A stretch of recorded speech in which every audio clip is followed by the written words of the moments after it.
Siya nga pala pre, pagka kailangan mo ng matatambay at makakausap, nandito lang kami. Eto mga tropa ko. Nasaan ang takip niyan?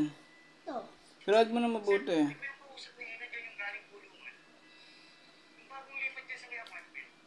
Buhatin, eh tayo. Buhatin si Ena. Hindi natin alam kung anong galing meron niya. Dad! O nga pala si Ena, pre. Eh pre, o nga pala si Kitan. Pre, huwag niya tawagin na ng mga kaibigan mo. Eh pre, ano? Ito na ako ah. Iinom ka na ng gamot. Buwan ng prema mo, oh. Iniyan na mo. Tanga ngayon yun. Iba yung gamot na yun. Masustansya yun.